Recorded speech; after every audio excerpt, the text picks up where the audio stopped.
പിതാവിൻ്റെയും പുത്രൻ്റെയും പരിശുദ്ധാത്മാവിൻ്റെയും നാമത്തിൽ ആമേൻ. കർത്താവായ ദൈവമേ, സകലത്തിൻ്റെയും സൃഷ്ടാവേ, അങ്ങേ സ്തുതിക്കുന്നു, വാഴ്ത്തുന്നു, ആരാധിക്കുന്നു.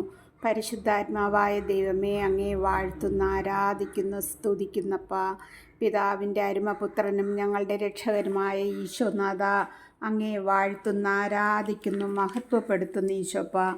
ഈശോപ്പ, ഞങ്ങൾക്കൊരു ദിവസം കൂടി ദാനം തന്നതിനായി സ്തുതിക്കുന്നു. പ്രഭാതം മുതൽ ഈ 3 മണി സമയം വരെ അവിടുത്തെ സംരക്ഷണത്തിൽ ഞങ്ങളെ നടത്തിയിരിക്കുന്ന ആ വലിയ കൃപയെ ഓർക്കുന്നപ്പാ. ഈശോപ്പ, ഇന്ന് ഞങ്ങൾക്ക് ആവശ്യമായതെല്ലാം തന്നനുഗ്രഹിക്കുകയും ഭൗതികമായ നന്മകളാൽ നിറയ്ക്കുകയും ഓരോ ദിവസവും അവിടുത്തെ സന്നിധിയിൽ കൂടുതൽ അടുത്തു വരുവാൻ തരുന്ന കൃപയ്ക്കുമായി വിശുദ്ധ മത്തായി എഴുതിയ സുവിശേഷത്തിൽ നിന്നും 5-ാം അധ്യായമാണ് വായിച്ചത്. അതിൽ 2 മുതലുള്ള വാക്യങ്ങൾ നമുക്കെല്ലാവർക്കും സുപരിചിതമാണ്. അഷ്ടസൗഭാഗ്യങ്ങളെക്കുറിച്ചാണ്. അത് ഞാൻ ഒരിക്കൽ കൂടി ഇവിടെ വായിക്കാം. ജനക്കൂട്ടത്തെ കണ്ടപ്പോൾ യേശു മലയിലേക്ക് കയറി. അവൻ ഇരുന്നപ്പോൾ ശിഷ്യന്മാർ അടുത്തെത്തി. അവൻ അവരെ പഠിപ്പിക്കാൻ തുടങ്ങി.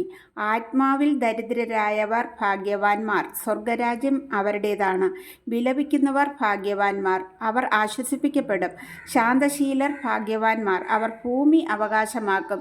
നീതിക്ക് വേണ്ടി വിശക്കുകയും ദാഹിക്കുകയും ചെയ്യുന്നവർ ഭാഗ്യവാന്മാർ, അവർക്ക് സംതൃപ്തി ലഭിക്കും. കരുണയുള്ളവർ ഭാഗ്യവാന്മാർ, അവർക്ക് കരുണ ലഭിക്കും. ഹൃദയശുദ്ധിയുള്ളവർ ഭാഗ്യവാന്മാർ, അവർ ദൈവത്തെ കാണും.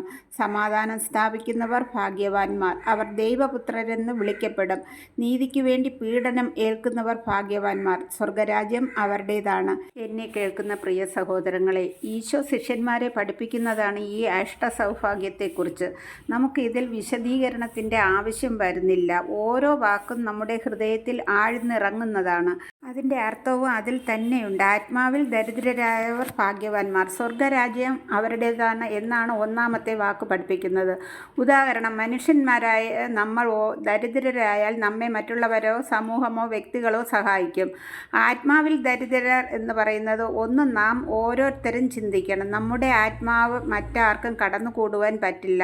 നമ്മുടെ ആത്മാവിനെ എങ്ങനെ ഉണർത്തണം എന്ന് നാം ഓരോരുത്തരും തന്നെയാണ് ചിന്തിക്കേണ്ടത്. നമ്മുടെ ഹൃദയം പരിശുദ്ധമാക്കണം. നാം ദിവസം കുളിക്കുന്നവരാണ്, അങ്ങനെ നമ്മുടെ ശരീരം വൃത്തിയാകുന്നു. അതുപോലെ നമ്മുടെ ഹൃദയം ആത്മാവ് വിശുദ്ധമാക്കണം. അതിൻ്റെ ഉറവിടമാണ് ബൈബിൾ. ഓരോ ദിവസവും വചനമാകുന്ന വാക്കുകൾ ഹൃദയത്തിന് കൊടുക്കണം. അപ്പോൾ ഈ അഷ്ടഭാഗ്യങ്ങൾ നമ്മിൽ കടന്നു വരും. ആയതിനാൽ പ്രിയ സഹോദരങ്ങളെ, ഈ കരുണയുടെ സമയം ഈശോയുടെ കരങ്ങളിൽ നമ്മുടെ ആത്മാവിനെ സമർപ്പിച്ച് ആത്മാവിൻ്റെ ഉണർവിനായി പ്രാർത്ഥിക്കാം.